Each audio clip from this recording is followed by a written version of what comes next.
All right, welcome to Smokey Reacts. I'm your boy journalist, and on this one, we are here to check out a video that I saw that I was quite interested in checking out because I'm currently not in America. So I wanted to find out.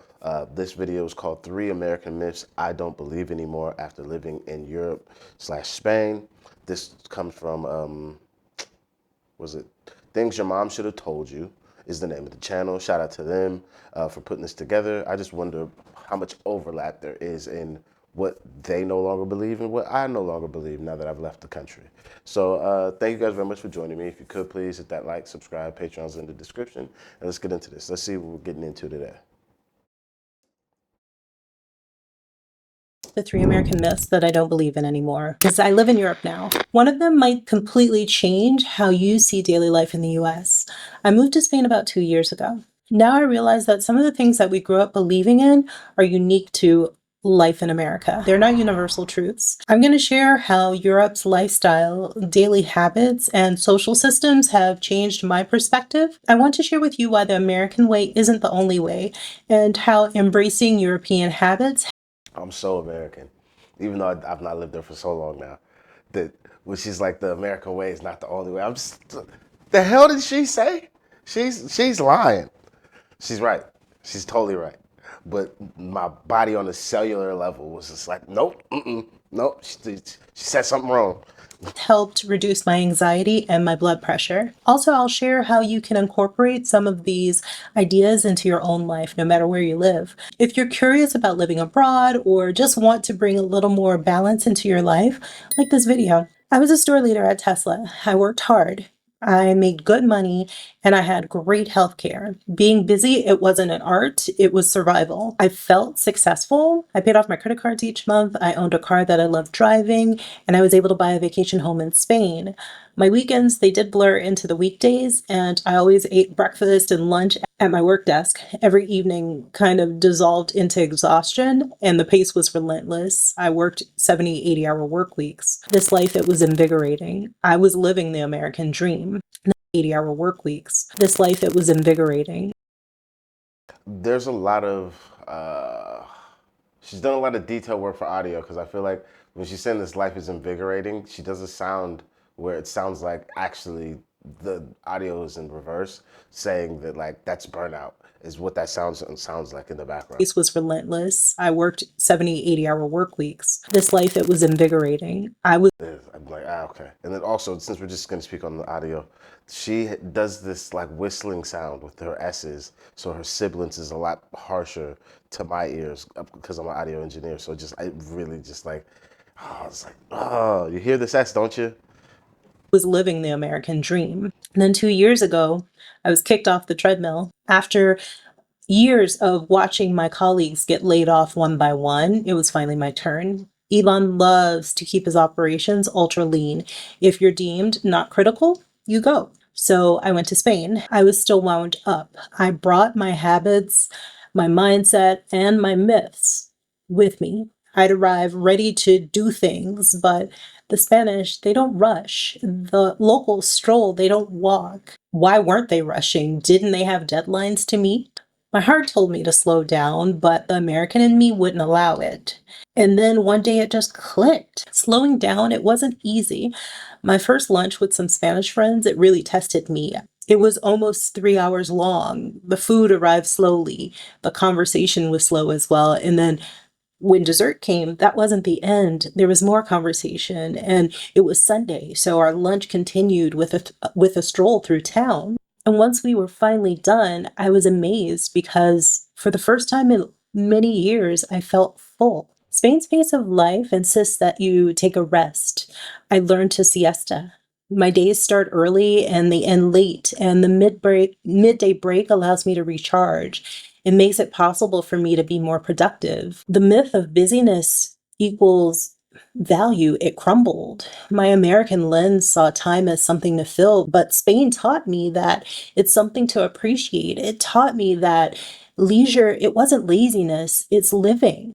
Back in the US, I believe that high blood pressure and constant anxiety were the price of success. But living in Spain taught me they were simply the cost of not living. By slowing down, I discovered energy I hadn't felt in years. The people around me didn't work to live. Instead, they lived while they worked. You might be thinking that you could never live like this.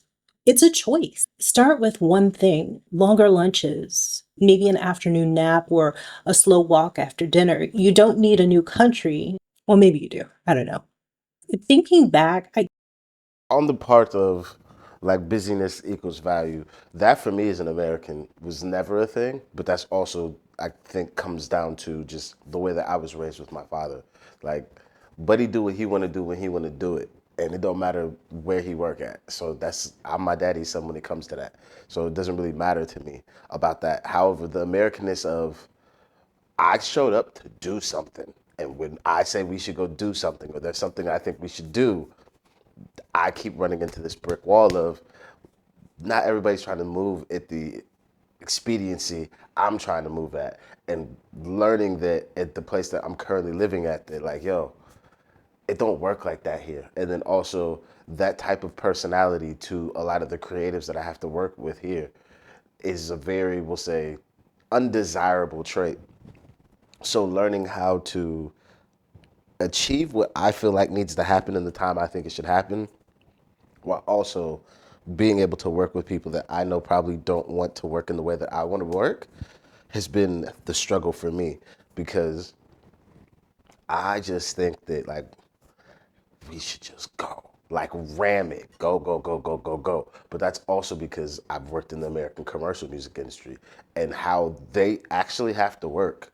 You would be surprised that you think you're working really hard to get a record deal, or like you think you're working really hard to like get attention on the internet, but like imagine being signed to an actual record label where they're giving you millions of dollars and you're just like, I don't really want to do this. This is not how this works anymore. Like your time and what you do with it is definitely completely treated differently.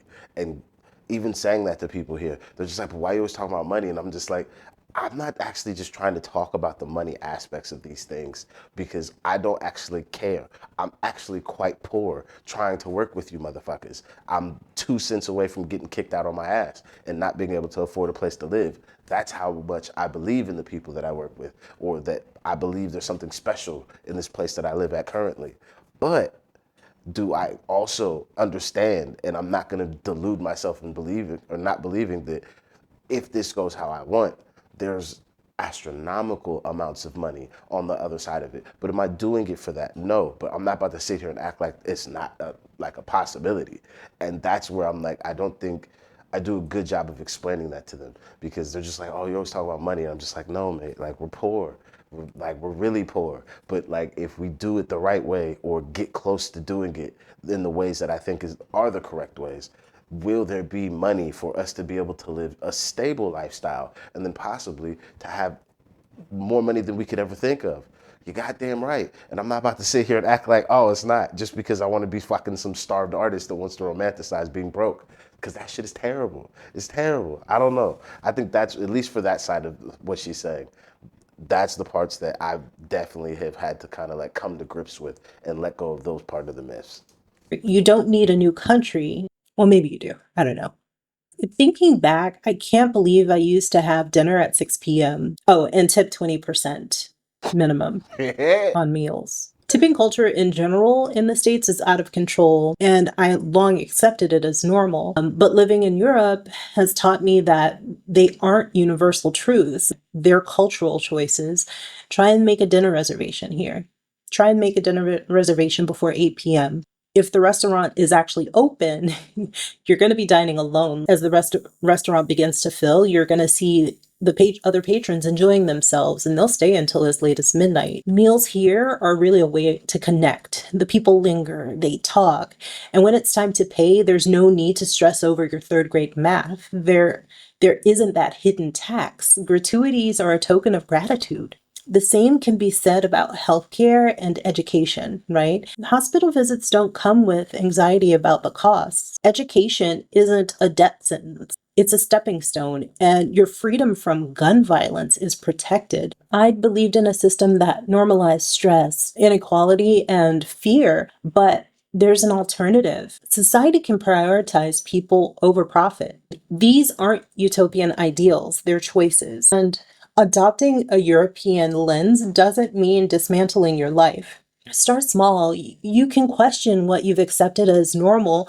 Living in Spain showed me that normal is flexible. Change starts with a shift in perspective. In the US, independence. I will say, not having to worry about getting shot at is kind of nice. I don't really have to think about it because like it's been so far outside of my brain. But the amount of times I used to get shot at while living in LA, it's just like, Jesus Christ, mate. Like, what were you doing? However, would I take those times back? Which I know probably sounds really mental, but no, I wouldn't, because those are like formative years of my life that I'm just like, should I have been in certain situations? No. But those situations are situations that like, I was out with some of my best friends at the time. Some of those people I'm still best friends with to this day. And some wild shit happens when you're hanging out with wild ass niggas. Shit happens. So I'm just like, ah.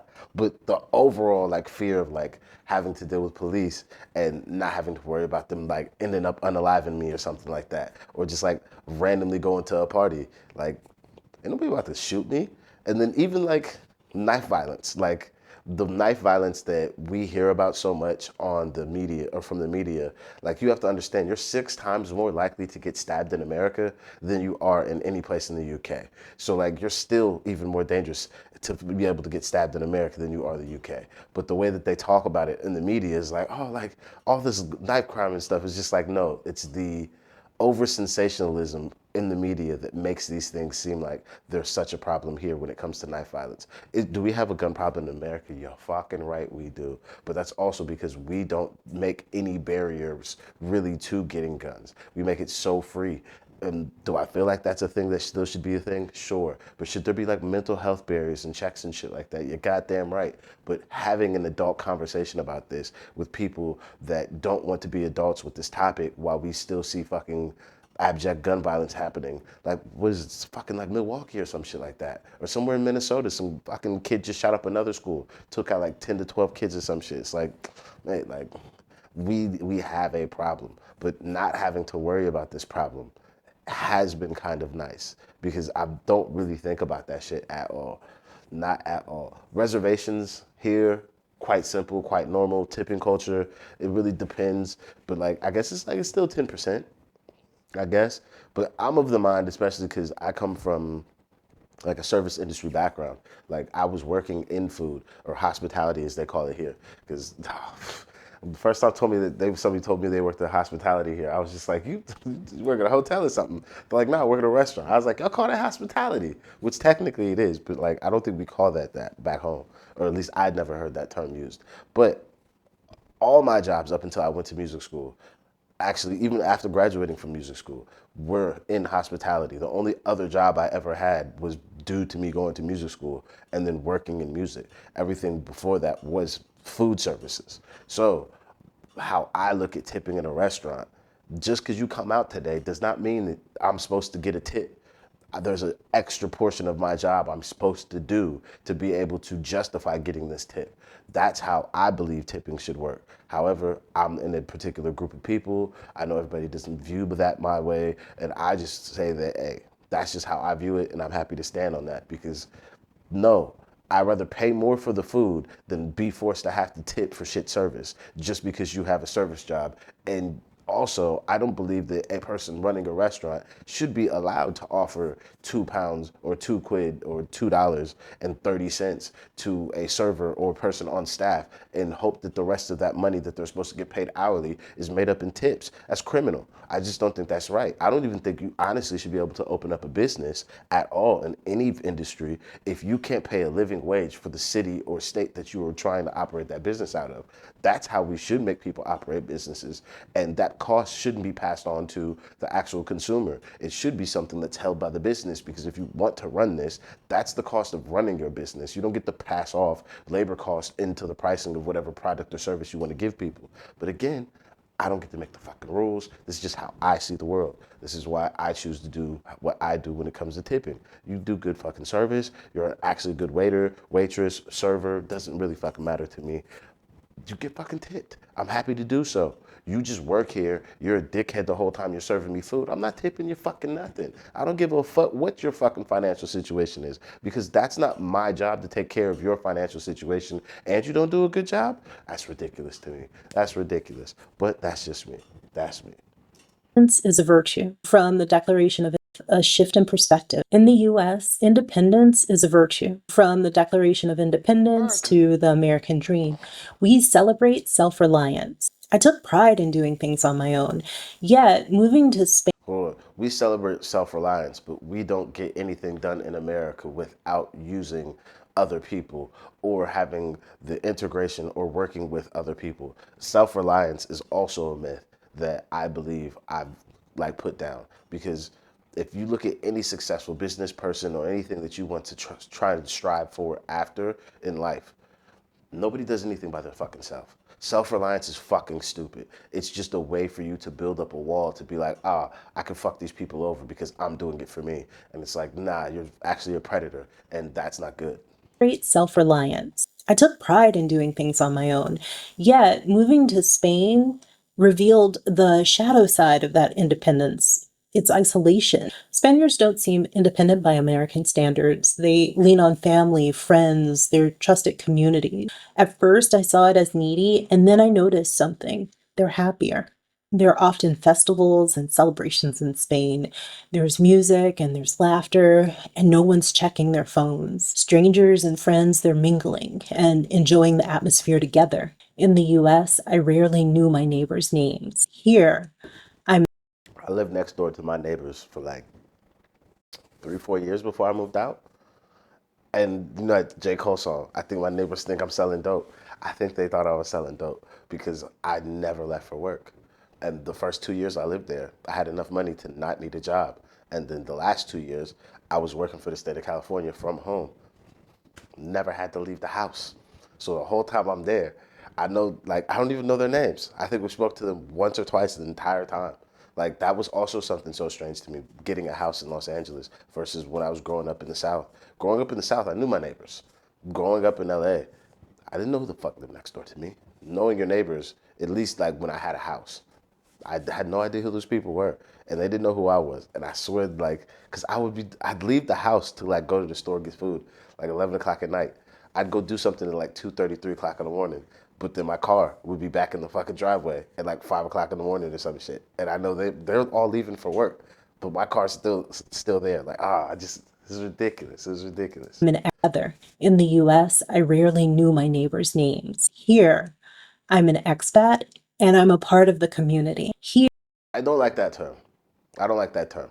Expat is a colonial word or imperialist word to me that is made by white people to not want to feel like what they are in somebody else's country. You're a fucking immigrant, and you should be fucking proud of that. You're not an expat. You're a fucking immigrant. Not just this lady. It's just a term that I see that like white Europeans have come up with as they've invaded other people's countries and decided to live there because they didn't like living where they were living. But calling yourself an immigrant denotes a certain type of, we'll say, purview that the media has constructed. But you're actually a fucking immigrant. You're an immigrant. There's no more, there's no less. You're not an expat. Expat is just a fancy word for immigrant. names. Here, I'm an expat and I'm a part of the community. Here, I learned that relying on others isn't weakness, it's humanity. Freedom isn't isolation, it's connection.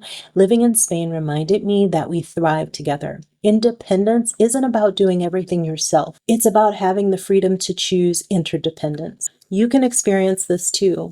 You can start by building a bridge with a neighbor or saying hello to a stranger, but don't be creepy.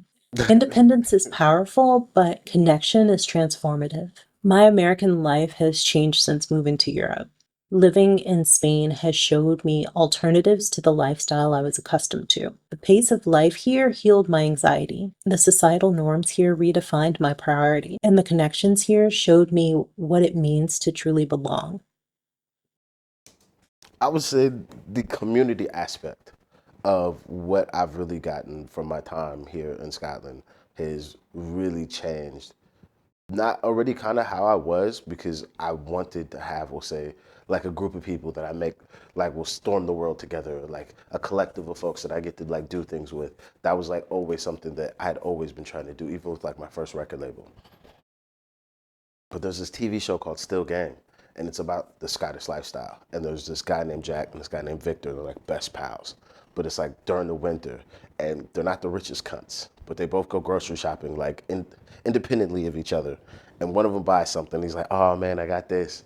But guess what? I got you one. And then the homie's like, "Ah, I went shopping too, dog. I got this." He's like, "But guess what? I got you one." And just that for me, watching that episode, like clicked in my brain, was like, that's what makes these people, to me, and this place so special, is the community and the ability to not have to rely on your neighbor, but that your neighbor or your friend is really already looking out for you without you having to ask, and knowing that you have people that look out for you like that. What you can achieve if you come together is the thing that I really have, I guess, kind of taken on in myself, and the thing that I'm really trying to like take forward and make sure that like whatever I build comes with whatever I get.